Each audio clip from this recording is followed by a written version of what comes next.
Hey everybody, excited to jump into our next portfolio investment thesis with our portfolio company Gozem.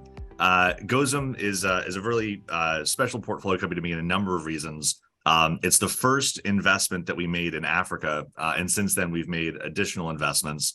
And as we've been continuing growing as a global fund, looking into where are the largest possible market opportunities is always a core part of our general thesis. And if we look back to some of the successes that we've had previously, my partner Andrew being an early investor in Uber, that scaled really well, and looking at how that overall play can be replicated and modified in other regions. And so there's certainly been the successes of the Gojek and the Grab in Asia. And when we met with Gozem, the high-level thesis was bring that same concept to Africa. And the question is, how do you specifically modify it for the region? And what is the strategy in terms of the geographic differences that Africa has compared to the United States and Asia?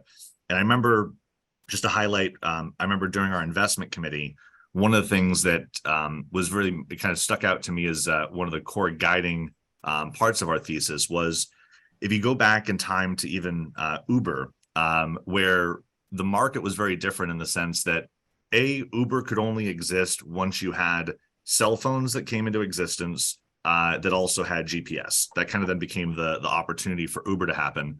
However, in the United States, pretty much, a lot of people have cars and don't need the additional support. So Uber existed in this world where it didn't have even as big of a market play to be a super app. And what Gozem was interesting is that Gozem effectively started off with more of a super app vision going into it, being able to combine both the ability to book transportation and delivery of things, but also being connected with the ability to get access to vehicle infrastructure and be part of the overall e-commerce that people are living in, both online and in person.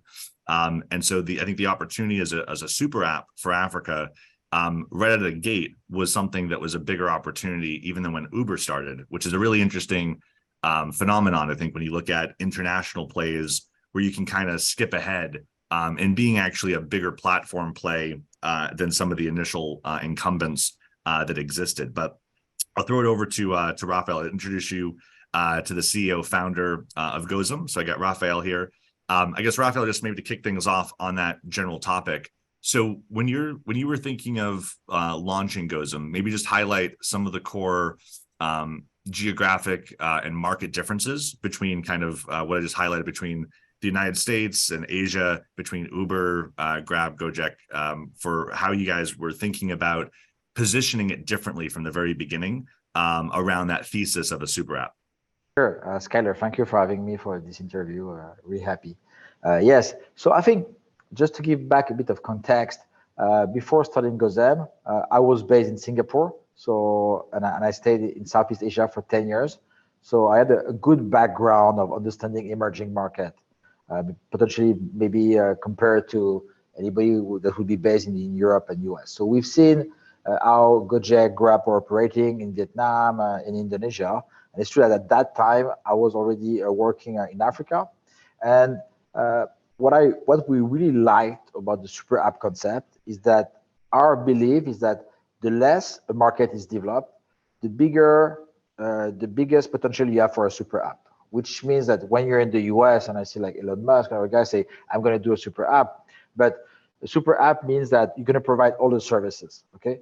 But when you're in a highly developed market, on every services, you're going to find like, if we take the US, it was the most extreme example, you take food delivery, you're going to find a zillion ton of companies with billions of dollars fighting against each other. And then you have transportation, and then you have payments. So technically, even a Google or a Facebook, it's almost, even for them, it's difficult to build a super app with all the money they have and all the reach they have. When you arrive in Africa, and then actually that was the play of WeChat, was the first, the biggest super app in the world. When they started in China like a long time ago, that's why they realized, they said, okay, we're providing one service, and then say, nobody's doing all the additional service. Why are we waiting? We already have millions of users engaged on a daily basis. And we know the business model of like food delivery, transportation. Let's copycat and add it to the super app.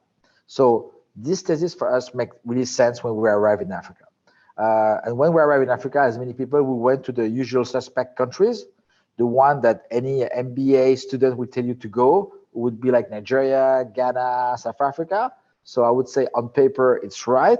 But what we really like about the Francophone market, the Francophone Africa, is that they were trading on a currency pegged to euro, which is extremely important because when we had a chance to see already super app highly developed as Grab and Gojek, and we see that a big part of the playbook would finish in fintech, okay? Even if you have transportation and so on.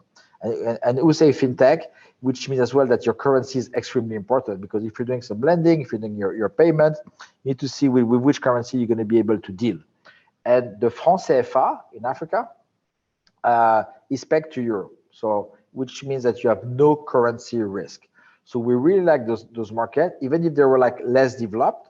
But at the same time, we were thinking if we do a super app, let's pick a small country using the CFA where nobody's gonna come and bother us because everybody's fighting in Nigeria, and we can be on our side and add all the verticals. This is what we did. 2018, we arrived in Togo. So just to give context, Togo, it's 8 million people. It's one of the poorest countries in the world if you look at the World Bank and FMI index, IMF index. But it's really dynamic. It's a pro-business country. And then we decided to start with riding of motorcycle.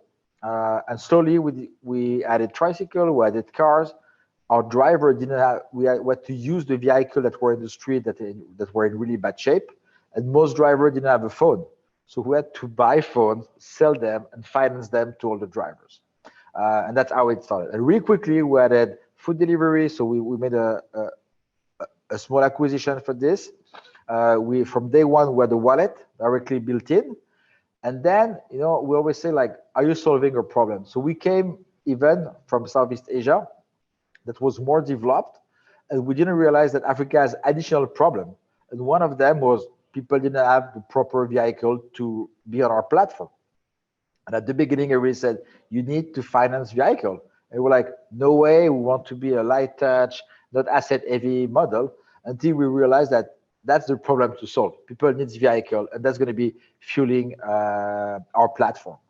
At the same time, you were talking about Uber.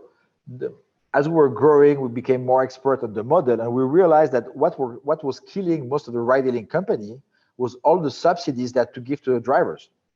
And we like the idea about financing the vehicle of our driver, thinking, okay, maybe we can remove the subsidy and create a new relationship where I finance your vehicle, I give you business, okay?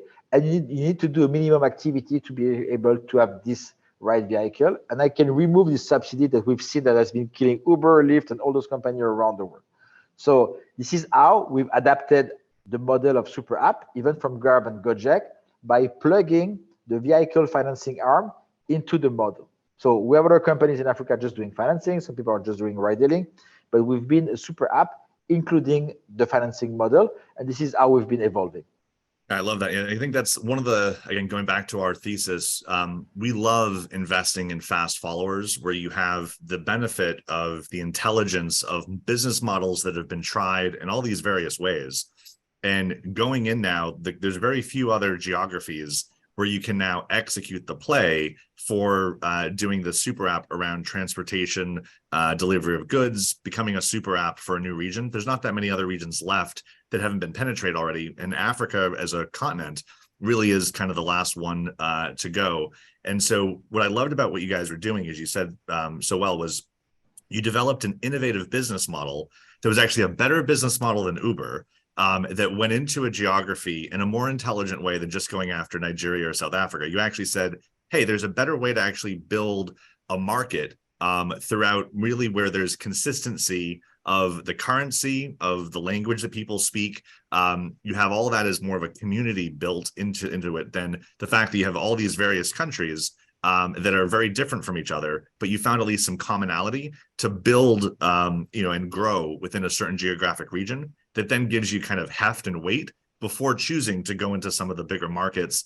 And one of the things I remember during our investment committee was discussing about there's a history of people that have tried in various countries in Africa. And even Uber has tried in certain places and has not done well because the surface level logic, you need to play chess and not checkers, basically, to succeed in this region. And you've done a good job on that. And the business model of combining being able to have the financing of the vehicles, not having to have the subsidies, were some of the really attractive plays for us of why you were definitely elevating the intelligence in how you were approaching the opportunity. In terms of the, again, when people think about investing in frontier geographies, it oftentimes is met with more risk than investing in like a Silicon Valley startup. You've done a handful of tactics that have also made the opportunity more welcoming to people to invest from the United States, from Asia. In fact, a good part of your investors are also in Asia. VU, we have our headquarters in Hong Kong. Our Asia team is actually the ones that sourced and led our original investment in Gozem. And so maybe share with the thesis around that, about you going into doing a geography that is obviously not like everyone's first choice and the difficulty in doing it, but a huge opportunity. So how do you go about thinking of de-risking it? So share what you've done in terms of the legal structure, the capital raise, to really have a really successful track record now in raising rounds of capital. You've also raised more capital than most African startups and continue to have high growth. But share that de-risking process that you went from the very beginning. Sure. No, I think the de-risking is first coming in the diversification. So already today we're operating in 4 countries. So we're in Togo, we're in Benin, we're in Gabon, and we're in Cameroon. And at the same time, we have 4 business lines. So we have 4 verticals. One is transportation, one is e-commerce / food delivery, one is financing, and one is digital banking. So if you just look at the grid, you just see 4 countries with directly 4 business lines. At the same time, our structure is our holding company is based in Singapore. So that's something is key. And also we're a pure African companies in the sense that 98% of our staff are Africans based in Africa. So we've been hunting the best talent on the continent, but it also comes with a benefit, with the cost of having a payroll who's African based and it's not Silicon Valley based, So for one engineer you're going to pay in San Francisco, we can hire a lot more of engineers directly on the African continent. And at the same time, they are a user of our application every day. So in terms of de-risking, this is the way we've been working on. And also de-risking is how can you prepare your company against competition. And as you said, going in difficult market, I agree, it's a difficult thing, but it's difficult for everyone. So it's also difficult for the people that want to come and compete with you. And when they come and they analyze what you're doing. So I'll just give you one small example with a nice small barrier of entry from a tech point of view. Everybody could do it, but at the end we've realized that everybody that came to see what we're doing, thinking about competing with us, say, oh, we need to go that far in order to operate. And this example is like the Google map is not that accurate if you're in Togo, okay? So when the driver receives a request and he accepts, we send him a message with a voice note in the local language telling him what is the nearest point where he needs to go compared to the Google map, and then he can look at the map. And just this is having hundreds of points to the city in Awe language, having the voice note prepared, so it's a lot of tech, and sending it. So if you're Uber and all other people, and you go to San Francisco and ask the tech team, can you build this function for us for a country of 8 million? They're going to put you down the list of the top priority of the tech features. You see what I mean? And this is also a way where we've been de-risking us, is because we're going in difficult market. Those difficult markets would provide a big barrier of entry for many people. Not a question of money, but a question of common sense, because for a bigger player, it doesn't make sense to come and compete with us. And I would do the same if I were them, I would say it doesn't make sense. So this is also the way by having multiple vertical, multiple countries, going in countries where it's difficult to operate just from a pure operation point of view. Nothing is rocket science, but you have to do it, and it has some complexity. And at the same time, at a global level, we're a Singapore-based company. I mean, we're audited by Mazar, and so we are a triple A in the way we're operating with our team and our operations.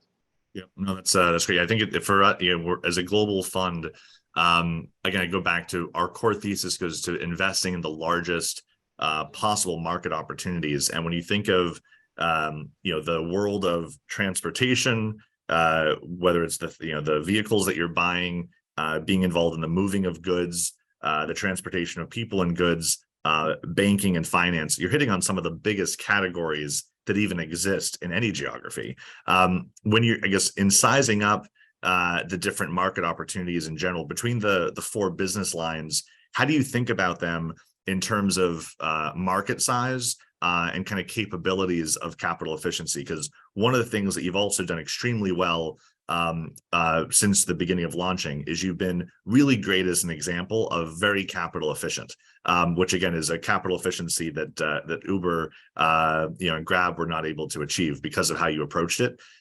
So what's your thoughts around that? I guess share with the thesis around market size kind of in comparison of those four markets, and then the capital efficiency and kind of in terms of how you've been able to scale over the last few years, because that is a truly remarkable story. I think it's a really good question, but to really well understand our business, the most important thing for us is the driver, and we call it champion. Okay, and what we look at every day, the most important is the P&L of the driver, because that drives the entire business. Okay, and when you look at the verticals, our four verticals are interconnecting each other's and they're fueling each other's, was really important. But the focal point is the driver, and I'm getting there. So the driver, he has a vehicle. The first activity he's doing is transportation, is moving people. Either he has a car, he has a tricycle, and obviously a motorcycle. And then that's where he's making most of his revenue. Okay. When he's capturing this revenue, what we're doing now with the financing is that we finance the vehicle. So a big part of this revenue is coming back to us to pay back. But one of our promise we're providing to the driver is that we can provide him additional revenue. And this is also coming from all our e-commerce, delivery, logistics services. We're providing them, saying you're doing passenger, we can do food, you can deliver an e-commerce. And soon with our API coming, we're interconnecting with a lot of players that want last mile delivery. So we're adding all those potential revenues, and we're bringing down the cost because we're providing a more affordable leasing for the vehicle. And last but not least, the digital banking is the wallet that basically take care of all the flow, but most importantly, who's building the credit scoring for our driver, where at the end we see how much revenue he makes, how good he is to repaying his motorcycle, how good he is on the quality of service, and then we can provide him more financing for more things, more training. Now we have a program that the good motorcycle driver that have finished repaying their motorcycle, we propose them tricycle. Okay, and those tricycle drivers, soon we're going to propose them cars.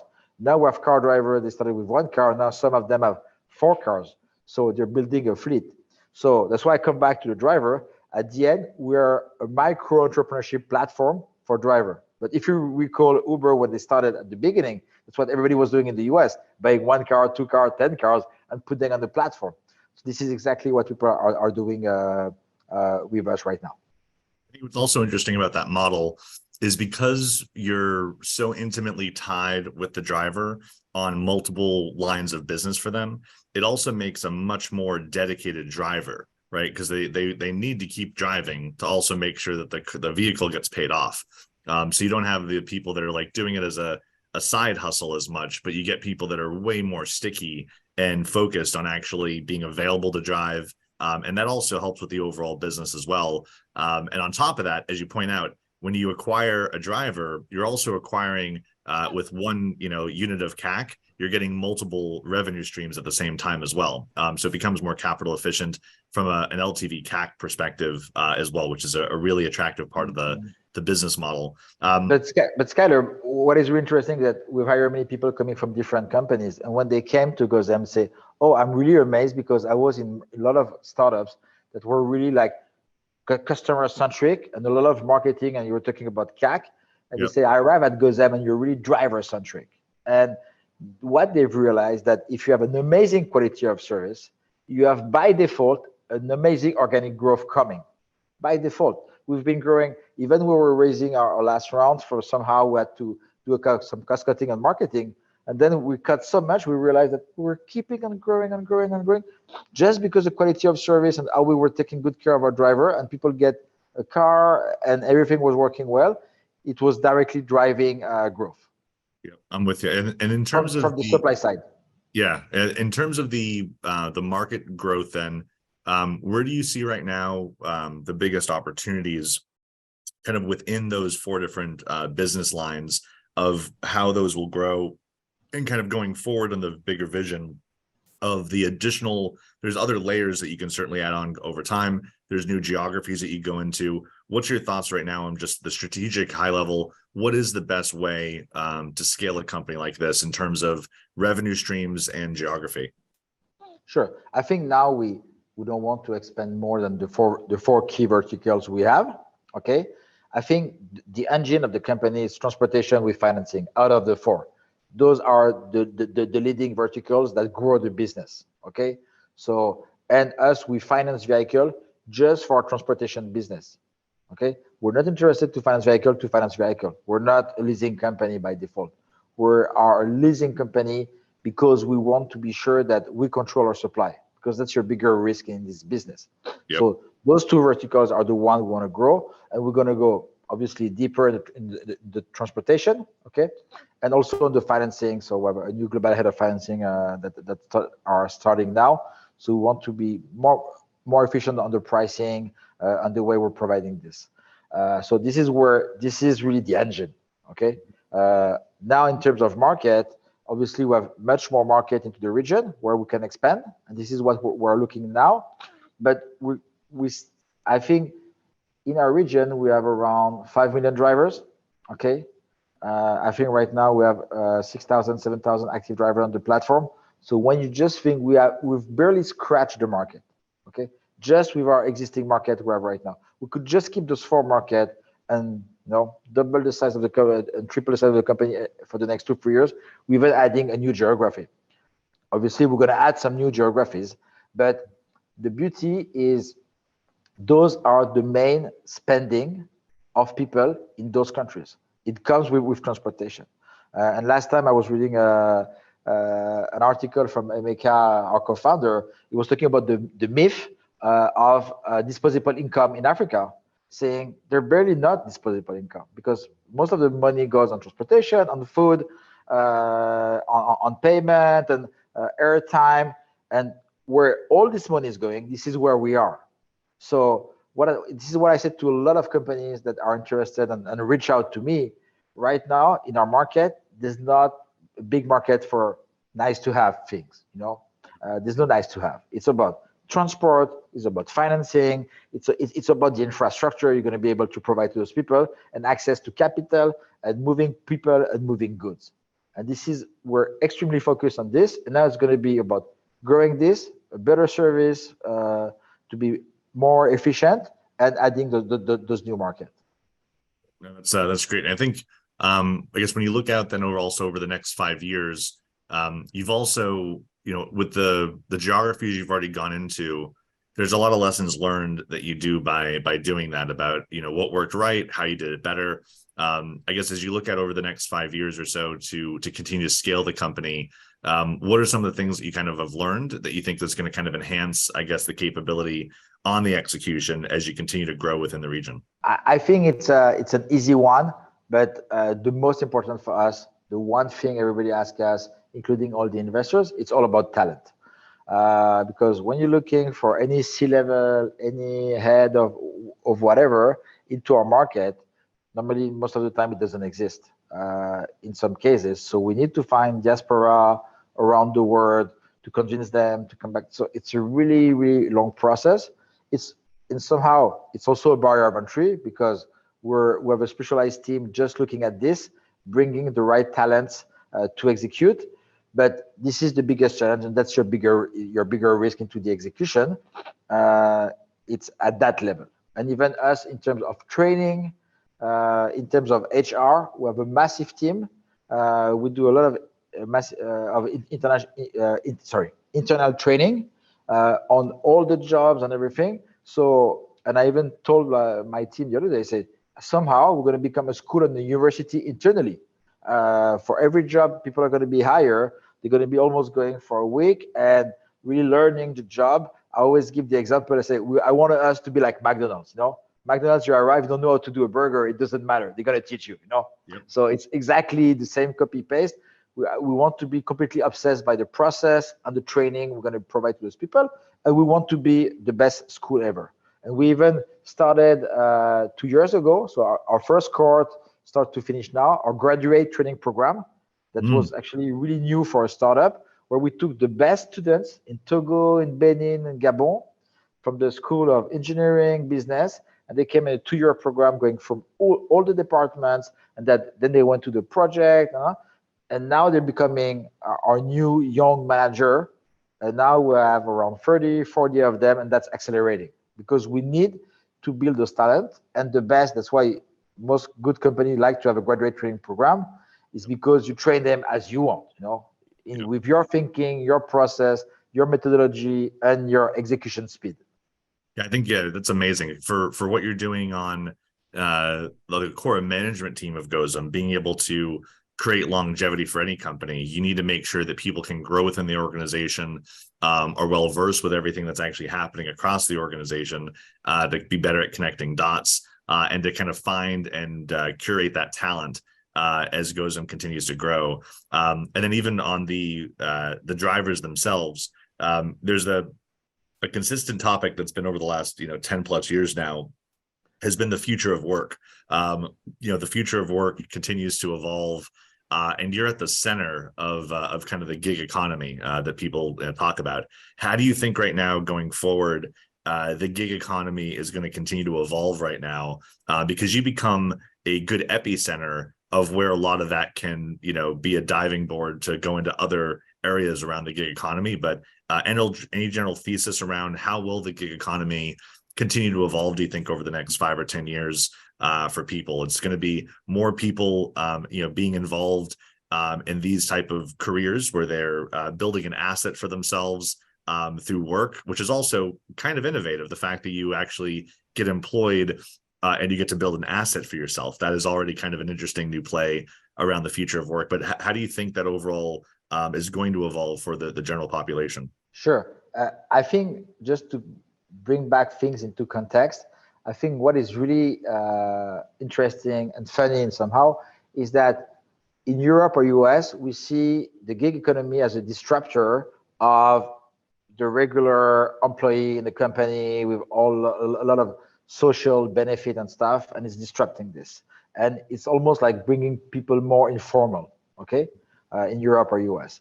When for us in Africa, most of people are already completely informal. So they're in the street, they have no driving license, there's no rule, they're not nothing. So just in the street, they're going to take.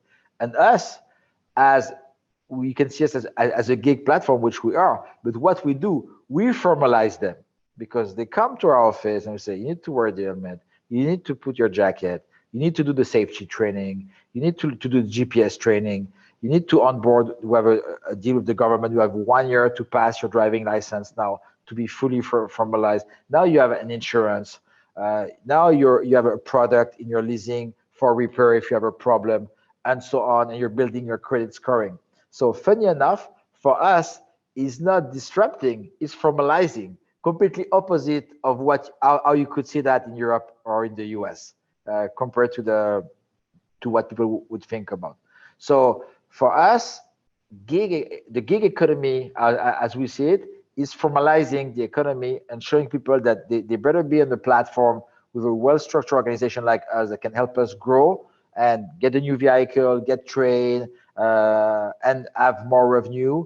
And also, I think what people don't realize is that an informal driver, generally, when you have a problem, it becomes a massive problem. So if your bike breaks down, okay, what do you do? Because you did finance this bike in the informal market, and you need to go and bring the money the day after, and you can't because your bike is broken. So you're gonna have a fight. So all of this, it's terrible. You don't even know what's gonna happen, and so on. which with us is that we have a full process. If your bike have a problem, we're going to repair, we're going to rent another bike in the meantime. That's already into the system because you have a kind of insurance and you've been already saving for the next repair and so on. So it's completely fluid.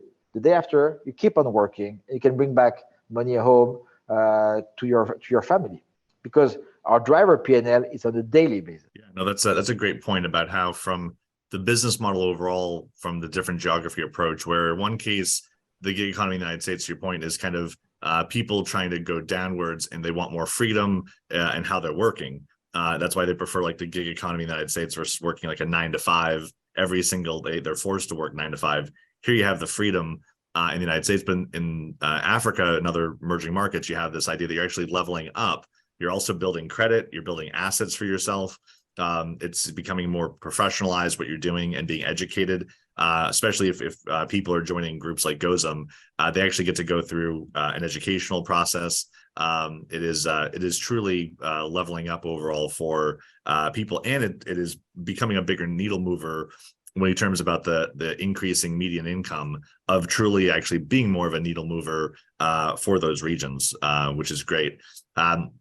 I guess final question, in terms of if you were to look back, in the last 5 years and talk to yourself then, any kind of advice that you'd give to yourself and advice you'd give to other founders when they're starting off early on, when they're in that idea stage, early execution stage, things that you would have kind of given yourself as good wisdom, enlightenment before launching Gozem or in that process of early days? Any things that you would have shared with your younger self? It's horrible to say. I think we did more or less what we have to do.